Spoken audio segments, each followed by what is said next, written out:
Hi everyone, welcome back to my channel. Today I will be painting something that you guys have been requesting. Well, basically I asked you in my Instagram story what you would like to see in my next video, and because I had so many different answers, I decided to combine them into this one. So this is a reference photo from Krabi, Thailand, and it combines the prompt of ocean slash water body, rocky cliffs, forest, kind of. So I decided to do this one for you guys. Oh, and sky was also a request, so I guess that fits as well.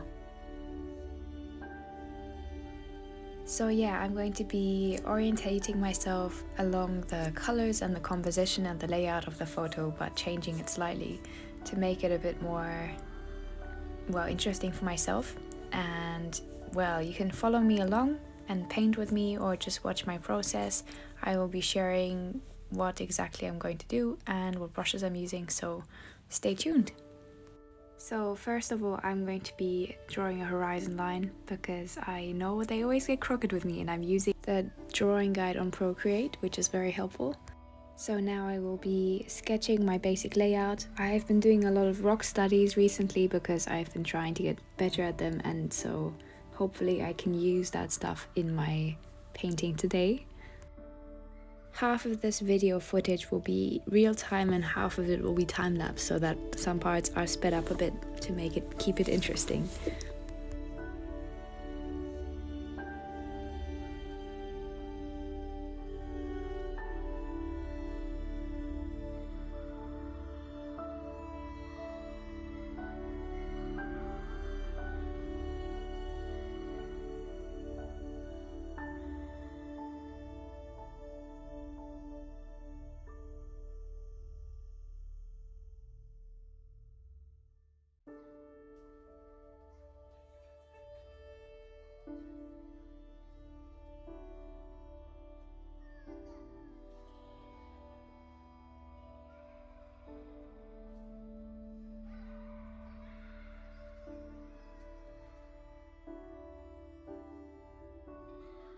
As you can see, I'm only loosely basing my sketch on the reference photo, and in the next bit when I paint or sketch out the rocks, then that will become the most obvious because it doesn't resemble the picture in that sense at all. Not details wise anyways, just composition. But I wanted to make sure that there was a bit of a foreground and of course background. I think you could add something as well in the foreground on the left, but I decided to keep it simple because water is also not my forte. I wanted to concentrate on getting that right. For this part, I am using the Procreate 6B pencil, and I'm using the studio pen to sketch out my stuff. Here I'm starting to sketch in the basic shadows and details.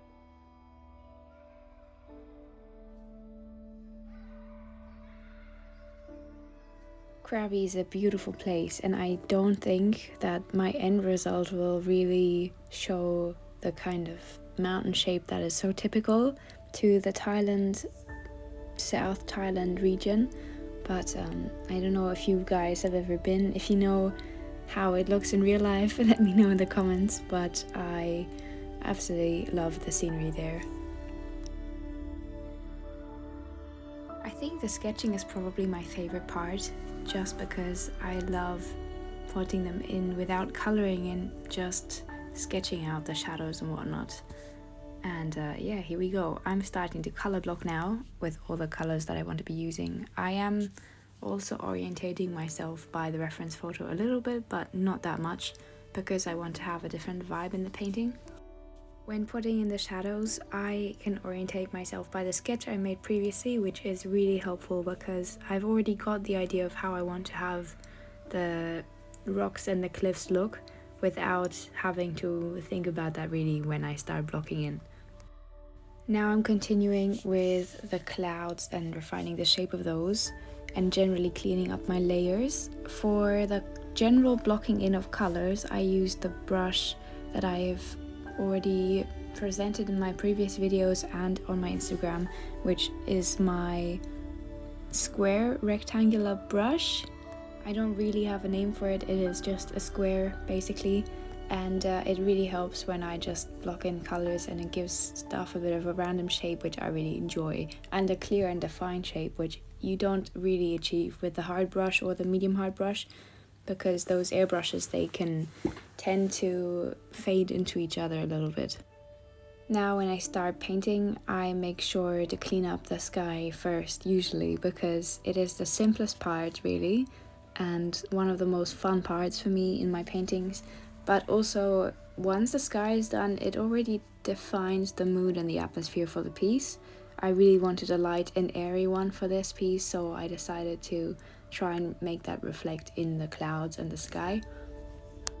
As I'm going in now, I'm using the studio pen, the regular studio pen from Procreate, and the medium hard airbrush and the hard airbrush to give the different colors to the clouds. Although I try to block in the base color of the cloud with a lighter grayish blue color.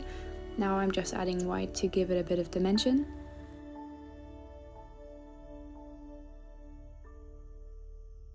I think when you're starting to block out the colors and whatnot, a really big brush helps, because confident brush strokes can already give you some sort of shape and idea of what you would like to do.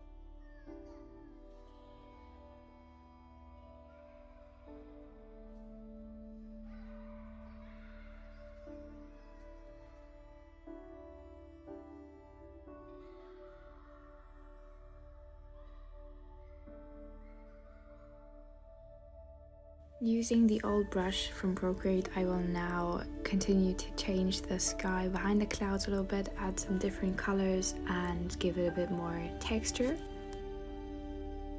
Here I'm duplicating the layer of cloud, and one of them I'm going to use to give it a light and airy feel. I will kind of brush the strokes of the cloud out a little bit.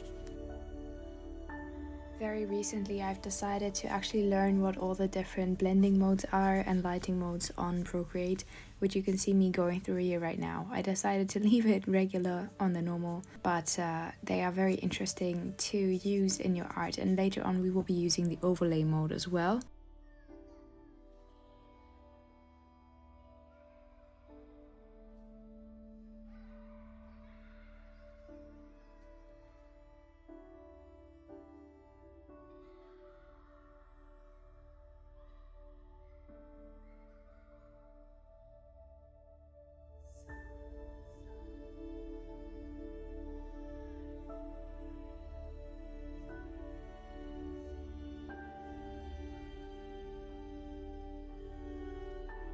Now going to add some bluish color tint to where the shadow in the clouds are, to give it a bit more dimensionality again.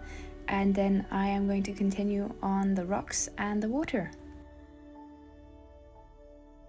The water definitely was a bit of a challenge, a welcome challenge though, not a difficult one too much, but I definitely had to try around a little bit to get it to a point where I felt satisfied with it. So you will see me experimenting quite a bit. The sped up part so far has been something that I had to throw out again, all that effort, because I realized I wasn't actually done with the colors beneath the highlights of the surface. So I decided to hide that layer where I put the highlights on and rework all the layers, the water colors under the surface.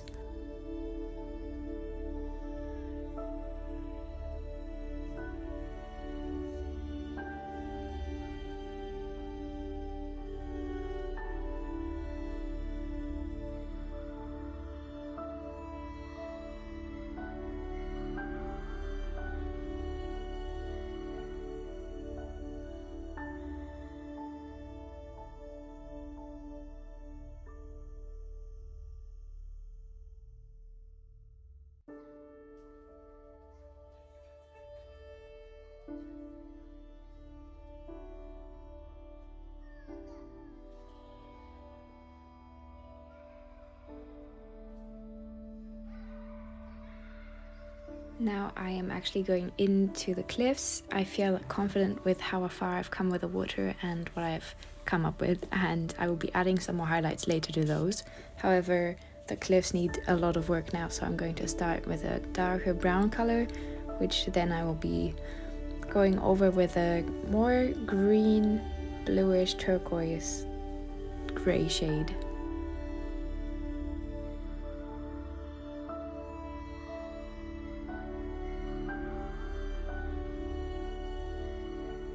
I definitely feel like all the studies I have done with the rocks so far in my sketchbook and the paintings I've tried out so far with rocks have given me a better understanding of how light falls and what kind of texture the rocks have and the cliffs.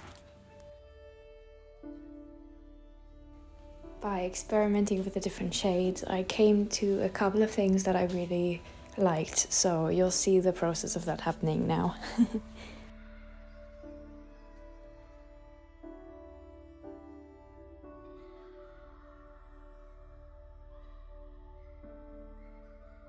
The highlights and the shadows dictate how the shape of the rock looks, so I made sure to add like little strokes of the brush. I'm using the studio pen again, by the way, to imitate the shape of the rocks on there by very loosely orientating myself by the image, not really though. I didn't really like that reddish brown on there, even though it's a good contrast to the blue and the green. So I ended up adding more of that lighter grey, yellow, reddish or green tone that I've got right there. And then add some of the background light later on as well.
In the next couple of minutes, I'll be working on the lighting and the shading of this part, as well as the background mountains, and then adding some greenery to both of them, as well as some more clouds and the final overlay lighting.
This is where I'm now adding the overlay to see what kind of colors I can include in the background mountains and what colors I would like to add to the rocky cliffs. Now that I've established the colors I wanted to add, I'm now further adding them on top. While recording, my iPad and my phone with which I was recording both decided to run empty on battery, so I had to take a 3-hour break to charge them both. That's how long it took to charge them, until 60%. But after I came back, I had the ideas for the final bits and pieces onto the surface of the water, which I'm now completing, and finally I'm adding a few flowers and whatnot, which I didn't record unfortunately, and I will show you the end result now. As always, thank you so much for watching and for your support. I can't believe we've already hit 8,000 people on Instagram, so thank you so much for making my dreams come true and for making all of this possible. I've just launched my Patreon if you want to have exclusive art content. In any case, I'll see you next Tuesday. Bye for now.